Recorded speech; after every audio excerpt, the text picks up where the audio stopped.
এই ভিডিওটা অনেক সুন্দর, এটাকে একটা টিকটক বানিয়ে ফেলি।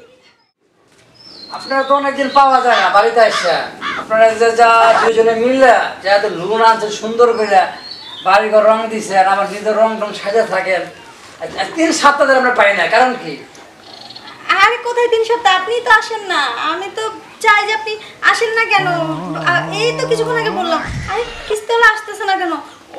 উনি কি টাকা পয়সা নেবে না নাকি? মানে এইসব দে মার সাথে মাসের দরদ বেশি।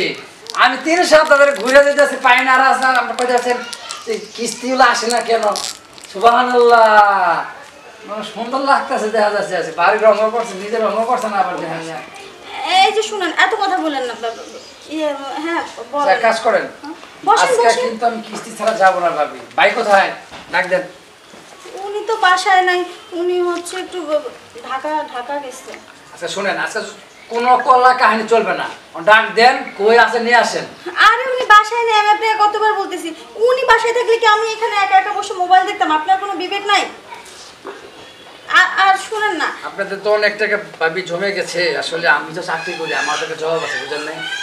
বুঝতে পারছেন? হ্যাঁ বুঝতে পারছি, কিন্তু শোনেন না, এইবারে আরেক সপ্তাহ, হ্যাঁ আগামী সপ্তাহে আসেন, সব টাকা পুরো 6 মাসের কিস্তির টাকা দিয়ে দিবেন। মানে আমারে আপনাদের লোন দেওয়ার আগে বুঝছেন, আপনাদের পাশের বাড়ির ওই যে কুদ্দুস আছে না, কুদ্দুস ওর বউ আমার বলছিল যারা 2টা লুকি এরকম, আমি বিশ্বাস করি নাই। আমাদের নামে এগুলো বলছে? মানে আপনারা বলে যে টাকা নেওয়ার পর নিয়ে আসেন ভালোভাবে, আর দিতে বলতেন চান না।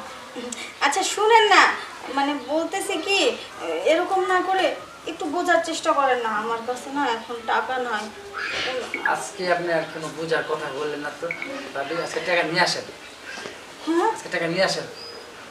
মানে টাকা টাকা নিয়ে আসবো মানে হচ্ছে কি, আপনি চাইলে না টাকাটা আমি শোধ করে দিতে পারি যে কোনোভাবে। শুধু যদি আপনি একবার চান, একবার চেয়েই দেখেন না। চান না একটু? আপনি কি শুরু করছেন? আমি আপনার বলছি যে টাকা নিয়ে আসেন, আমি কি চাবো আজকে? আজকে চাওয়া চাই না, টাকা নিয়ে আসেন।